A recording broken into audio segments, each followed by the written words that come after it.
करीबन 33 लाख का वेवर दिया। उसके बाद भी हमारे नाम पे 2,18,00,000 रुपए कुछ निकाले उन्होंने। तो हमारा कहना ये था कि हम लोग आपको टैंकर का पैसा क्यों दें। उस बात पे भी बहुत बहस हुई। बाद में बोला ठीक है, हम लोग जो भी है बैठ के आपस में सुलझा लेंगे, मगर आज तक वो काम सुलझा नहीं है। 2018 के बाद 2019 तक, 2019 में हम लोगों ने सोसाइटी अपने हाथ में ली। एक बरस का करीबन हमारा उनके पास 1,50,00,000 रुपए निकल रहा है, जिसका अभी तक उन्होंने भुगतान नहीं किया है और जिसका अभी तक हिसाब करने को भी तैयार नहीं है। दूसरी जो महत्व की बात है, कॉर्पस फंड हमसे लिया गया था बुकिंग के समय पे 100 रुपया पर स्क्वायर फीट। 100 रुपये स्क्वायर फीट के हिसाब से हमारे फेज से उन्होंने करीबन 6 करोड़ रुपए वसूल किए हैं और फेज 1 से 6 करोड़ रुपए वसूल किए हैं। वो 12 करोड़ रुपए इसलिए वसूल किए गए थे कि जो हमारी कॉमन एमिनिटीज है उसका खर्चा चलाने के लिए उन्होंने हमसे लिए थे कि उससे जो ब्याज आएगा, ब्याज से हम लोग पूरा खर्चा चलाएंगे। मगर अब पता चला है कि बिल्डर वो सब पैसे खा गया है, उसने उसका अपहार किया है। हालांकि जो अपना कॉर्पस फंड है उसका मतलब ये होता है कि कॉर्पस फंड कोई भी बिल्डर अपना ये विड्रॉ नहीं कर सकता है, उसको वहीं पे रखना है। मगर इसने विड्रॉ करके अपने पर्सनल खाते में यूज किया है, जिसका गैर वापर किया है। आज की परिस्थिति ऐसी है कि कॉर्पस फंड में पैसे न होने की वजह से उसका ब्याज नहीं आ रहा है। ब्याज नहीं आने की वजह से ये हमारी जो सब बातें हैं मेंटेन नहीं हो रही हैं। दूसरी बात, उन्होंने हर फ्लैट धारक से 3-3 लाख रुपए लिए थे, जिसमें हमारे फेज 1 ने करीबन 18 करोड़ और हमारे फेज 2 ने 18 करोड़ रुपए भरे थे। 36 करोड़ रुपए उनके पास जमा होने के बाद में उन्होंने किस फंड के अंडर लिए, वो लिए कि हम लोग यहाँ पे डेवलपमेंट फंड है ये। अब डेवलपमेंट के नाम पे उन्होंने क्या डेवलप किया है, एक ही हमको उभार के दिया है क्लब हाउस, जिसकी कीमत ज़्यादा से ज़्यादा 5 करोड़ होगी, ज़्यादा से ज़्यादा। दूसरा, उन्होंने गैलरिया उभारा है। गैलरिया में जो कुछ भी बनाया है सबका फायदा बिल्डर ले रहा है, या तो बेच रहा है या तो भाड़े पे दिया है। तीसरा, उसने स्कूल बनाया है, स्कूल का भाड़ा भी वो खुद ही खा रहा है। इसके अंदर एक कैफेटेरिया है, कैफेटेरिया के भाड़े का हक हमारा बनता है, पर उन्होंने आज तक कभी भाड़ा दिया नहीं है, दिखाया नहीं है। वो कब कॉन्ट्रैक्टर बदल रहे हैं, कितने में दे रहे हैं, उसका लाख रुपया महीना ले रहे हैं, 1.5 लाख रुपया महीना ले रहे हैं, हमको कुछ भी पता नहीं है। खैर ठीक है, उन बातों का हमसे कोई लेना देना नहीं है। अब जो आपने हमसे 3 लाख रुपए पर फ्लैट ओनर से लिए हैं, हमारा हक बनता है कि आपने जिस काम के लिए हमसे 3 लाख रुपए लिए हैं वो हमको मिलना चाहिए। मगर आज हालत ऐसी है कि उन्होंने हमको कॉमन एमिनिटी के नाम पे पहले तो हमारा जो कॉर्पस फंड है उसकी चोरी की है। उसके बाद में मेन जो है गार्बेज डिस्पोजल सिस्टम, जो कि बिल्डर को शुरू से बनाना चाहिए। अब हालत ऐसे हैं, अंबरनाथ म्युनिसिपल कॉरपोरेशन ने हमको अल्टीमेटम दिया हुआ है, 1 महीने का टाइम दिया हुआ है कि 1 महीने के बाद में हम लोग आपका कचरा नहीं उठाएंगे। जब जीतू भाई से बात हुई तो जीतू भाई ने एग्री किया था कि गैलरिया के सामने मैं वहाँ पे गार्बेज सिस्टम लगाऊंगा, जिसमें आपका कचरा और फेज 1 का कचरा दोनों वहाँ पे डिस्ट्रॉय हो जाएंगे। अब इसको करीबन 20 दिन हो चुके हैं, 10 दिन बाकी हैं। उनको रिमाइंडर देने पे, मेल देने पे किसी बात का जवाब नहीं आता है। अब आप लोग मुझे ये बताइए कि अगर 10 दिन के बाद, 15 दिन के बाद, महीने के बाद म्यूनसिपैलिटी ने कचरा उठाना बंद कर दिया तो हम लोग कचरा कहाँ छोड़ें? बिल्डर के ऑफिस में, जीतू भाई के घर पे छोड़ें, गांधी के घर पे छोड़ें, या मनचंदा, एक मनचंदा करके यहाँ बंदा है, उसका कोई मतलब ही नहीं है हमारे प्रोजेक्ट से। हमारे यहाँ के डायरेक्टर हैं मोहन, अपना ये मोहन ग्रुप के जीतू भाई, और प्रोजेक्ट डायरेक्टर हैं गांधी जी। इन दोनों के अलावा इन दोनों को छोड़ के चाय से ज्यादा जैसे केटली गर्म रहती है वैसे मनचंदा गर्म रहता है। आप लोग अगर एक बार मनचंदा से मिलोगे, बात करोगे ना, तो दूसरी बार उसकी शक्ल भी देखना पसंद नहीं करोगे। उसका बात करने का तरीका इतना घटिया है, इतना बेकार है। यंग है, उम्र 28-30 की है, जवानी हमारी भी थी, ऐसी कोई बात नहीं है, मगर इस तरह से उस कुर्सी पे बैठ के और हम लोगों को डोमिनेट करना। हम लोग कोई बिल्डर से भीख नहीं मांग रहे हैं, हम हमारा हक मांग रहे हैं। जो पैसे आपने लिए हैं उस पैसे का हमको पूरा पूरा काम करके दीजिए, आपका हमारा कोई वास्ता नहीं है।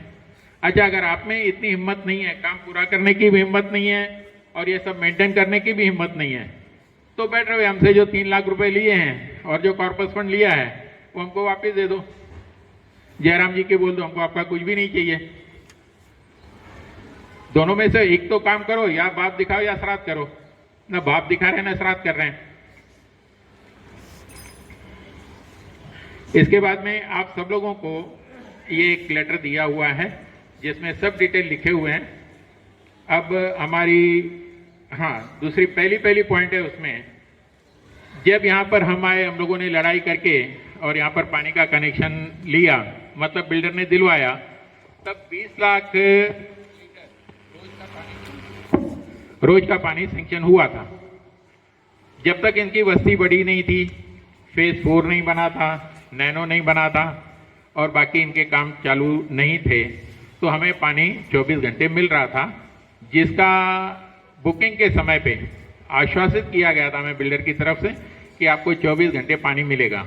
और आज की पोजीशन ऐसे हो गई है, 600 फ्लैट हमारे यहाँ पे हैं, 600 फ्लैट फेज 1 में हैं, करीबन 300-400 फ्लैट ये सामने अभी वो बन रहा है, और नैनो में कुछ 1500-1600 फ्लैट्स हैं। अब 1600 फ्लैट हुआ और 400 फ्लैट ये 1200 की जगह पे 3200 फ्लैट हो गए।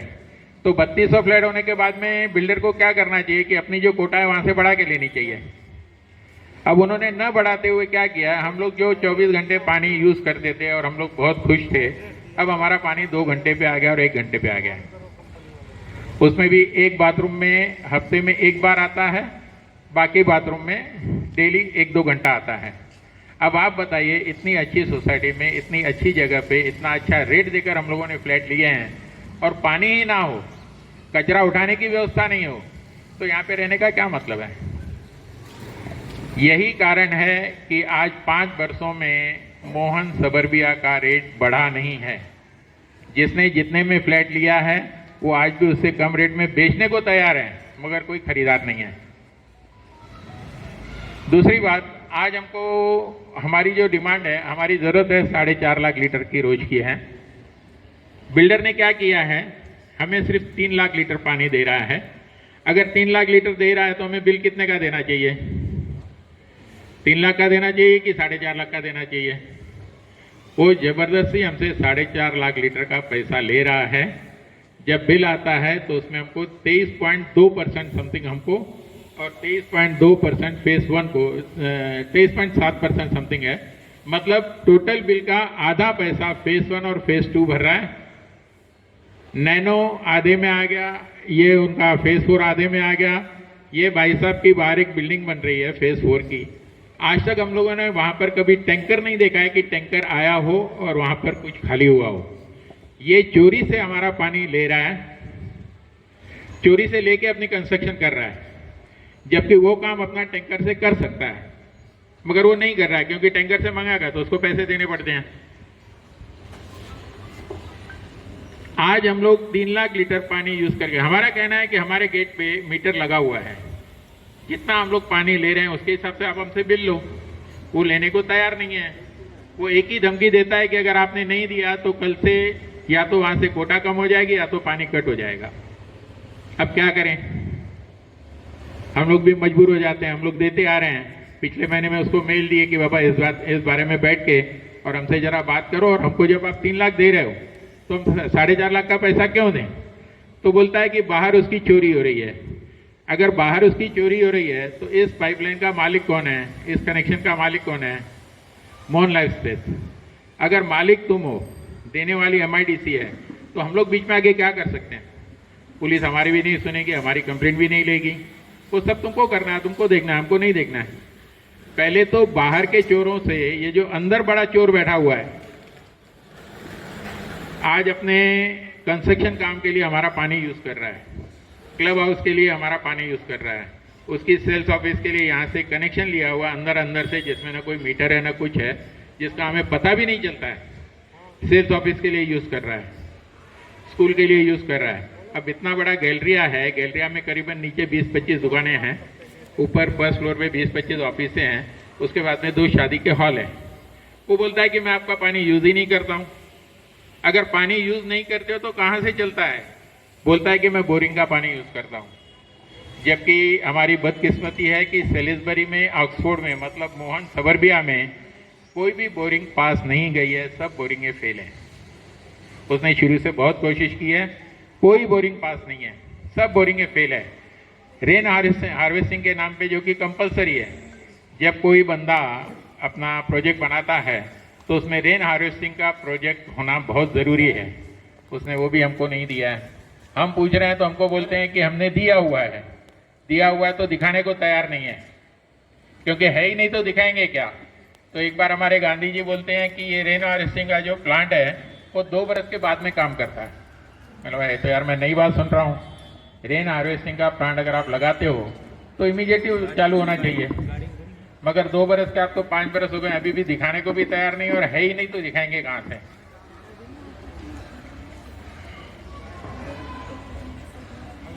दूसरी बात, जैसे मैंने आपको शुरू में बताया कि हम लोग यहाँ पे 2016 में रहने आए, कोई जून में आया, कोई जुलाई में आया, कोई अगस्त में आया, मगर इसने हमको पोजीशन कंपलसरी 1 मार्च 2016 को दी, मगर हमारा जो मेंटेनेंस है 2016 मार्च से चालू हो गया। अब बात ये हुई है कि हमें 5 बरस के बाद में म्यूनसिपल बिल आए हैं, जिसमें वो लोग हमसे 2015 से टैक्स मांग रहे हैं। तो हमारा उनको कहना है कि जब हम लोग 2016 में यहाँ रहने आए हैं, अगर 1 बरस पहले की टैक्स है तो बिल्डर को बियर करनी चाहिए, हम लोग क्यों करेंगे। तो बिल्डर का कहना क्या है कि जब से मुझे ओसीसीसी मिला है, जब से आपको टैक्स भरनी है। हालांकि ऐसे नहीं होता है, जब से आप हमें पोजीशन दोगे उसके बाद में हम लोग बाउंड हैं भरने के लिए। 1 बरस का टैक्स बनता है 13 लाख रुपया, वो एक घोटाला है। दूसरा प्रॉब्लम ऐसा है कि जब हम लोगों ने इनसे फ्लैट खरीदे और हम लोगों ने रजिस्टर कराए, तो इनका काम है म्यूनसिपैलिटी को पूरे डिटेल देना, जैसे हाउस टैक्स की पावती में हमारा नाम आए, हमारे जिसकी वजह से हमें वो नाम लिख के मिलता है। उन्होंने वो 1600 रुपये भरे नहीं है। अब आप हिसाब कीजिए, 626 इंटू 16 इंटू 2, क्योंकि दूसरा फेज भी हमारे साथ है। तो सब इतने सब ऐसे चिंदी चोरी जैसे काम किए ना। मैं तो बोलता हूँ जीतू भाई है, फिर भी जेन्युइन है। अगर जीतू भाई हमारे साथ में एक बार मीटिंग करें ना तो एग्री करते हैं, मगर उनके जो चमचे हैं ना वो उनको आगे काम नहीं करने देते हैं। अब अगर आप कंपेयर करोगे मनचंदा की और गांधी की, तो फिर भी मैं गांधी को 20-25 मार्क दे दूंगा, मनचंदा को तो 0 दूंगा, क्योंकि मनचंदा में ना बात करने का ढंग है, न वो कुछ बात समझता है, उसमें जवानी का जोश भरा हुआ है। उस हिसाब से छोटा बड़ा देखता ही नहीं, जिसकी चाहिए उसकी बेइज्जती कर देता है।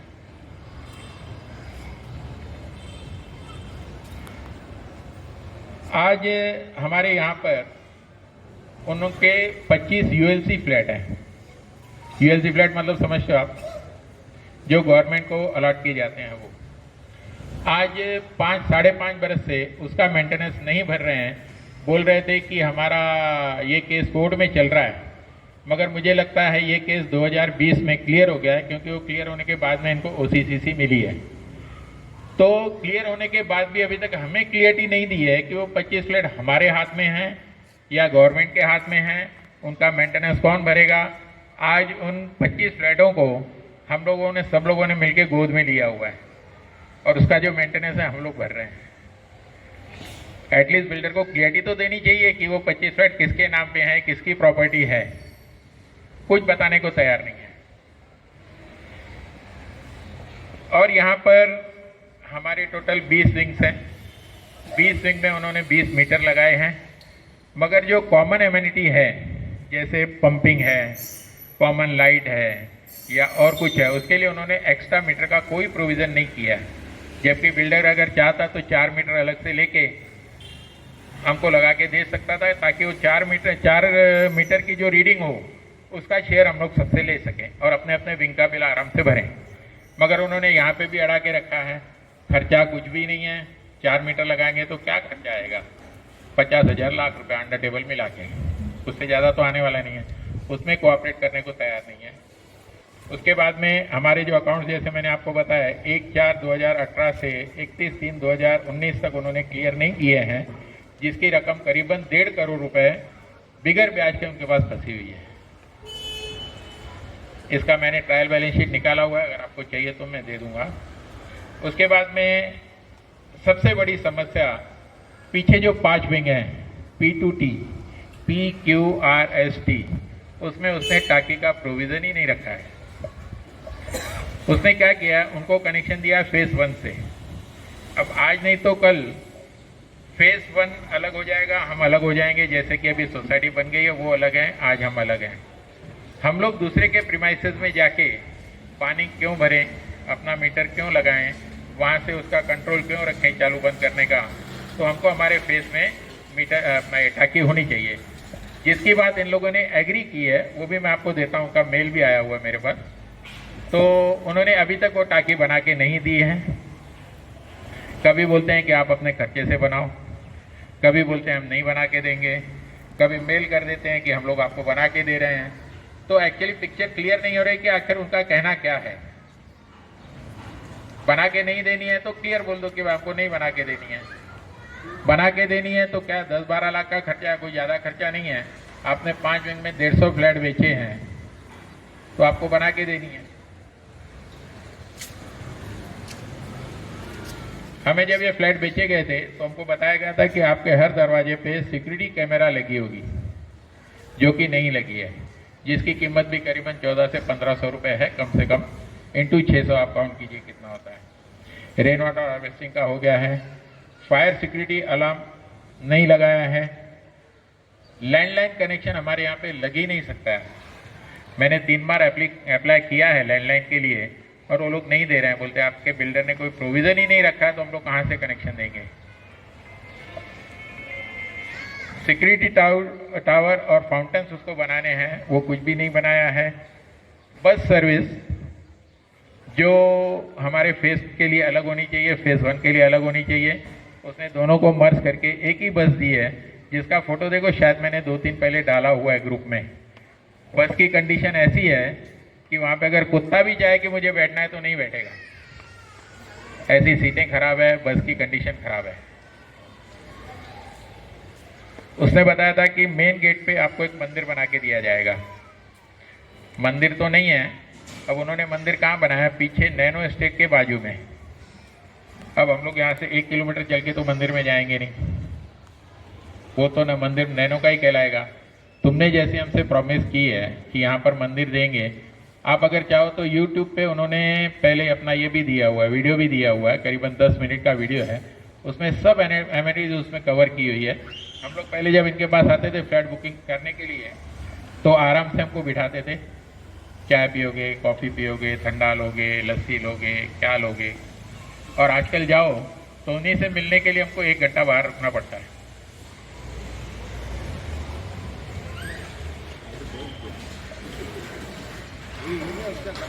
हॉस्पिटल अभी तक बनी नहीं है। नेट कैफे और गैजीबोस का उसने वादा किया था, वो बनाया नहीं है। सोलर पावर आज हमारे लिए उतना आवश्यक है कि अगर हमारे यहाँ पे सोलर पावर मतलब पवन चक्की अगर लगी रहती ना तो हमको ये कॉमन एरिया का कुछ भी बिल भरना नहीं पड़ता, मगर उसने वो लगाया ही नहीं है।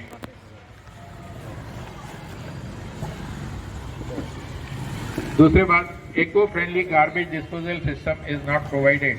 जैसे कि मैंने आपको बताया, सोलर पावर अलग बात है और पवन चक्की अलग बात है। उनको सोलर पावर भी प्रोवाइड करना है और पवन चक्की भी प्रोवाइड करनी है। Eco friendly garbage disposal system, वो जो मैंने आपको पहले बताया, there was no water connection from 2016 to 19।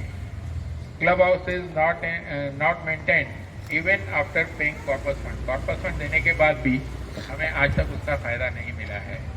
तो इन सब बातों को लेकर हम लोगों ने उनसे पहले पुलिस स्टेशन में गए, वहाँ पर उनसे एफआईआर दाखिल करने को बोली, मगर उन लोगों ने टाल मटोल करके रिफ्यूज़ किया। आखिर मुझे मोफा कोर्ट में जाके कोर्ट का ऑर्डर लाना पड़ा और कोर्ट का ऑर्डर मिलने के बाद उन्होंने मेरी एफआईआर ली। अब एफआईआर लेके भी करीबन मुझे लगता है 2020 मार्च को किया हुआ है, मगर आज तक उसका कोई इन्वेस्टिगेशन रिपोर्ट नहीं आया है। इससे पहले जो हमारे यहाँ पे धुमाल साहब थे, PI साहब, वो हमारे फेस में ही रहते थे, हमारे साथ ही रहते थे। तो उन्होंने कहा कि अगर मैं बिल्डर के साथ बैठ के और आपका कॉम्प्रोमाइज़ करा दूं, तो मैंने बोला चलेगा, मुझे उनसे और कुछ नहीं चाहिए। जितना उन्होंने एग्री किया है उतनी ही चीज़ें चाहिए, उससे ज़्यादा मुझे कुछ नहीं चाहिए। अगर आप करा के देते तो वेल एंड गुड।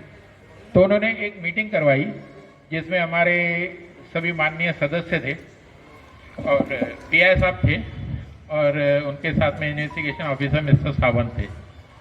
तो उन्होंने ये फाइनल करवा, अच्छा पहले उन्होंने एग्री किया कि मैं आ रहा हूँ जीतू भाई ने, मगर आधे घंटे के बाद में फ़ोन आया कि जैसे मुझे कोविड का प्रॉब्लम है, मैं नहीं आ पा रहा हूँ। तो हमारे दूसरे एक डायरेक्टर हैं हरी भाटिया, मैं उनको भेज रहा हूँ, उन लोगों ने जो भी फाइनल किया मुझे मंजूर है। धुमाल साहब ने मुझे रिक्वेस्ट किया, सावंत साहब ने रिक्वेस्ट किया, हम लोग गए, जाके मीटिंग की, मीटिंग अच्छी हुई, हर बात एग्री की गई। हर बात एग्री करने के बाद में उन्होंने मुझे मेल दिया हुआ है कि हम लोग आपका सब काम करने को रेडी हैं, मगर हमें थोड़ा वक्त दो। उसमें पीटूटी की टाकी का भी आ गया, इको फ्रेंडली का भी आ गया, हमारे अकाउंट्स का भी आ गया, कॉर्पस फंड का भी आ गया, सब बातें उन्होंने एग्री की। मगर एग्री करने के बाद में फिर 6 महीने 8 महीने गुजर गए, हमें कोई उसका रेस्पॉन्स नहीं मिला। फिर हम लोग प्रदीप पाटिल जी के यहाँ गए, हमारी कमेटी ने उनको मेल किया कि हमें आपके साथ मीटिंग करनी है।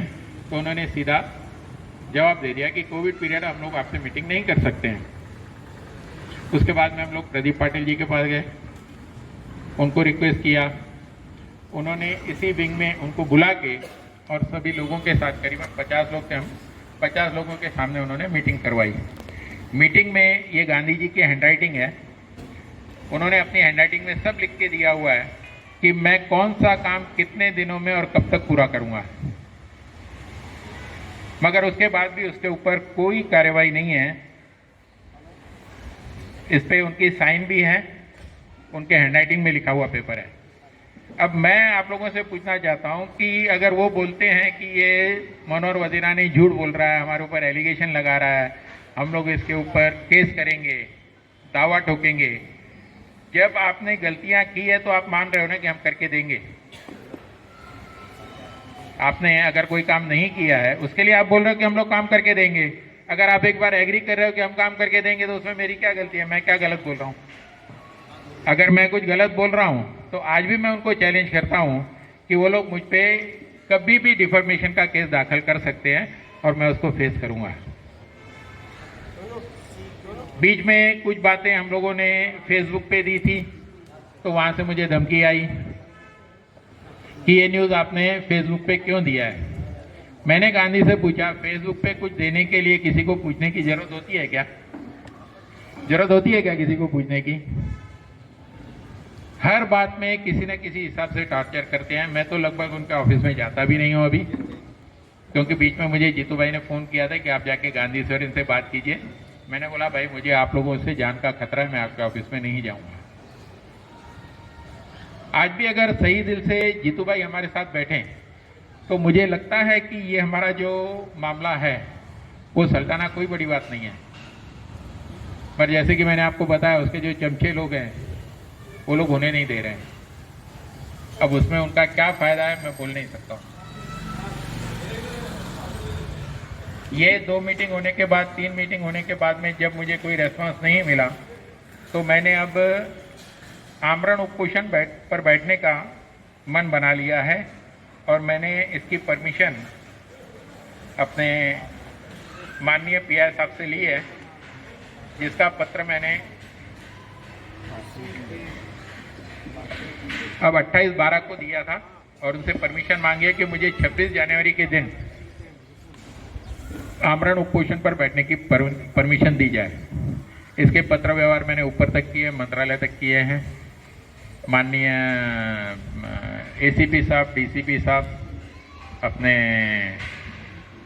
ये सीओ को तो दिया है ना, सीओ को दिया है, इनको दिया है, और थाना में अपने कलेक्टर को दिया है। सबको मैंने पत्र दिया है। इवन मतलब मैंने टेलीग्राम वगैरह कर दिया, ऊपर सीएम तक कर दिए हैं, दिल्ली तक कर दिए हैं, क्योंकि मुझे देखिए इनसे जान का बहुत खतरा है। करेंगे कुछ नहीं है, मुझे भी पता है, क्योंकि ऑलरेडी ये पहले ही 2-3 केसों में इन्वॉल्व रह चुके हैं। तो अब उनकी डेयरिंग नहीं है कि मेरे ऊपर हाथ उठाएं। फिर भी वक्त का तगादा, मैं तो यही मान के चलूँ, मुझे इनसे डर के चलना है। मैं अपने लिए इनसे कुछ नहीं मांग रहा हूँ, जबकि 4 बरस पहले इन्होंने मुझे 25 लाख का ऑफर किया था कि तुम 25 लाख लो और शांति से बैठ जाओ। मैंने कहा मुझे तुम्हारे 25 रुपये भी नहीं चाहिए, इधर के सिर्फ काम पूरे कर दो, बहुत हो गया मेरे लिए। उसके बाद में जब मैंने सोचा बैठ के कि ये मुझे 25 लाख रुपए क्यों ऑफर कर रहे हैं, ऐसी क्या बात है कि 25 लाख रुपए ऑफर कर रहे हैं, तो फिर मैंने जैसे जैसे इनके डीप में गया तो अभी करीबन 120 करोड़ का घोटाला मुझे दिखा है। अब देखें, लड़ाई है, लड़नी है, आप लोगों का कॉपरेशन लिया है। आज भी शायद आपको पता है नहीं है, कुछ पत्रकारों ने मुझे फ़ोन किया कि हम लोगों ने पहले उनको फ़ोन किया था कि ऐसी ऐसी बात है, मनोहर वजीरानी ने प्रेस कॉन्फ्रेंस बुलाई है और आमरण उपोषण पर बैठ रहे हैं, तो हमारा फ़ोन काट दिया गया। मगर कल से उनको फ़ोन आ रहे हैं कि आप ये प्रेस कॉन्फ्रेंस अटेंड मत करो, सामने वाला झूठ बोल रहा है, सामने वाला आपको बहका रहा है, आप उसके कहने पे मत जाओ और आप प्रेस कॉन्फ्रेंस का बहिष्कार करो। आज सवेरे मुझे पुलिस स्टेशन से फ़ोन आया, बोले कि आपने हमसे परमिशन ली नहीं है। मैंने कहा जब मैं अपने प्रीमाइसेस में कर रहा हूँ प्रेस कॉन्फ्रेंस तो मुझे नहीं लगता है कि मुझे परमिशन लेनी चाहिए, फिर भी अगर आप बोलते हो तो मैं 2 मिनट में आपको लेटर दे देता हूँ। बोले नहीं साहब, तो अभी नहीं है, अगर मिला भी तो आपको 50 लोगों से ज़्यादा का परमिशन नहीं मिलेगा। मैंने बोला ठीक है, हम लोग ज़रा सोशल डिस्टेंस रखेंगे, कोविड प्रोटोकॉल का पालन करेंगे। तो भी वो नहीं माने, बोले ठीक है मैं आ रहा हूँ। बोला आ जाइए आप, मगर अभी तक तो कोई आया नहीं है, मैं भी अब बाहर से राउंड मार लिया हो तो मुझे पता नहीं है। ये हमारी कहानी है, इसमें आप लोग हमें क्या कोऑपरेट कर सकते हो। हम लोग हक मांग रहे हैं, अभी भी अगर आप में से कोई भी बोल दे कि मैंने कुछ गलत मांगा है उनसे, तो मैं ये काम यहीं पे छोड़ दूंगा, इसके बाद में मैं फॉलो नहीं करूंगा। जो हाँ, एफआईआर दाखिल होकर 2 बरस हो गए। हाँ सर, वही तो मैं पूछ रहा हूं, मेरे वकील ने इनको लेटर दिया है पिछले बरस कि जो कलम आपके ऊपर लगाया है उस कलम के हिसाब से आपको इमीडिएट अरेस्ट होना चाहिए, पुलिस वालों को आपको अरेस्ट करना चाहिए। तो अभी तक आपको क्यों नहीं किया गया है? मैंने 3 लेटर पुलिस स्टेशन को दिए हैं जिसमें यह पूछा गया है कि हमारा इन्वेस्टिगेशन का रिपोर्ट कहां तक आया है। कुछ जवाब मिलने को तैयार नहीं है। पहले सावंत साहब थे हमारे इन्वेस्टिगेशन ऑफिसर, अब तो कौन है हमें भी पता नहीं है।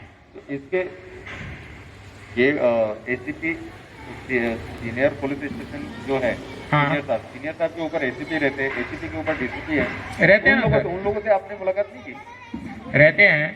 अभी क्या है, कोविड का बहाना देके ये हर बात को टाल रहे हैं। तो अभी मैंने लास्ट यही सोचा कि अगर आप मुझे जवाब नहीं दे रहे हो, अभी तो पहले क्या धुमाल साहब थे, धुमाल साहब का ट्रांसफर हो गया थाना में। डीसीपी है, डीसीपी के ऊपर सीपी है ना, सीपी के ऊपर डीसी है। हाँ है ना, आप जाइए ना वहाँ पर जाएंगे, जरूर जाएंगे। आपके पास बहुत स्ट्रांग एक पॉइंट है, आपने एफआईआर दाखिल करवाया है। हाँ हाँ, उसको बेस बना के आप मंत्रालय तक पहुंचिए ना, जा सकते हैं।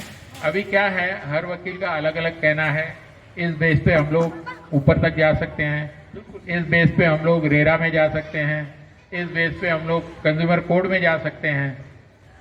तो क्या है, मेरा सिर्फ अकेले का मसला होता तो मैं 1 मिनट में उसका डिसीजन ले लेता कि मुझे क्या करना है। हमारे यहाँ पर क्या है, कुछ भी करने से पहले सब लोगों की एक राय लेनी पड़ती है। अब आपका प्रेस कॉन्फ्रेंस हुआ, उसके लिए भी पहले हमने मीटिंग किया कि करना चाहिए कि नहीं करना चाहिए, करना चाहिए तो क्यों करना चाहिए, नहीं करना चाहिए तो क्यों नहीं करना चाहिए। जब सबका सिग्नल मिला तो परसों रात को हम लोगों ने फाइनल किया कि ठीक है, हम लोग संडे के दिन मीटिंग बुलाते हैं।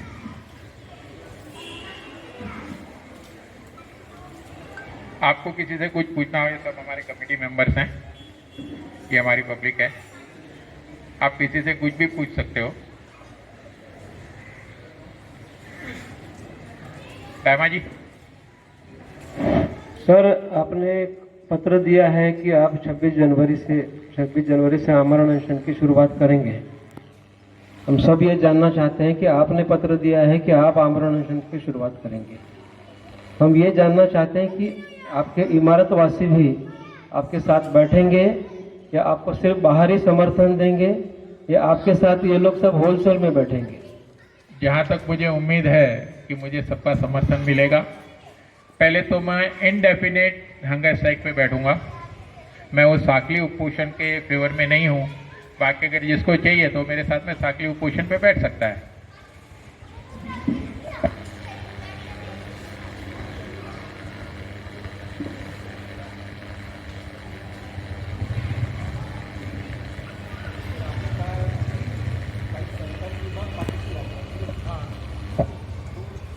डिपार्टमेंट और ऑफिसर के नाम क्यों डिस्क्लोज नहीं कर रहे? हाँ हाँ, वो मैं आपको बात बता रहा हूँ। जैसे हमारे सीओ साहब हैं वहाँ पे, अंबरनाथ म्यूनिसिपल काउंसिल है, उन्होंने इनको कितना कोऑपरेट किया है, उसने यहाँ पर कितना वायलेशन किया है। आज मेरे फ्लैट की जो मेजरमेंट है, मैं अभी भी आपको प्रूव करके दिखा सकता हूँ कि मेरा फ्लैट का इन्होंने पैसा लिया 1550 स्क्वायर फुट का, जबकि मेरा फ्लैट 1350 स्क्वायर फीट है। 200 स्क्वायर फीट की चोरी मेरे फ्लैट में है। मैंने 2 इंजीनियर, एक लक्ष्मण कटारिया को आप जानते होंगे, उनसे मैंने मेजरमेंट करवाई है। दूसरे डोंबिवली के एक इंजीनियर हैं, मैंने उनसे करवाई है। जिस दिन से मैंने फ्लैट लिया है, इनको 50 बार बोला है कि मुझे मेरा फ्लैट रीमेजरमेंट करवा के दीजिए। इतना कहने के बाद में गांधी जी ने किसी इंजीनियर को भेजा था मेरे पास, उन्होंने रीमेजर किया है, मगर वो दिखाने को तैयार नहीं है। मेरी गलती इतनी हो गई कि जब इंजीनियर ने मेजरमेंट किया तो मैंने उसका एक फोटोकॉपी नहीं लिया। मगर मेरा कहना एक है, आज ये पेपर है, ये इमूवेबल चीज़ है। आप जिस कुर्सी पे बैठे हो इमूवेबल चीज़ है, आपके हाथ में मोबाइल है, इमूवेबल है। इसकी मेजरमेंट आज भी उतनी ही रहेगी, 100 बरस के बाद भी उतनी ही रहेगी। तो अगर आपको ये डाउट है कि मैं गलत बोल रहा हूँ, तो आप एक बार फिर से रीमेजरमेंट कराइए ना। अब ये क्या सोचते हैं कि ये कैसे प्रूव करेंगे कि मैंने इनसे कितने पैसे लिए हैं, क्योंकि आजकल जो एग्रीमेंट में आ रहा है ना, वो मीटर के हिसाब से हमको लिख के देते हैं। इसके मेरे पास 2 पुख्ता प्रूफ है। उन्होंने जो कॉर्पस फंड लिया है वो 100 रुपये स्क्वायर फीट के हिसाब से लिया है। मुझसे पैसे 1550 के लिए हैं, तो इन्होंने मुझसे 1,55,000 रुपया कॉर्पस फंड लिया है। और फ्रॉम डे 1 मुझसे 1550 स्क्वायर फीट का मेंटेनेंस लिया जाता है आज तक।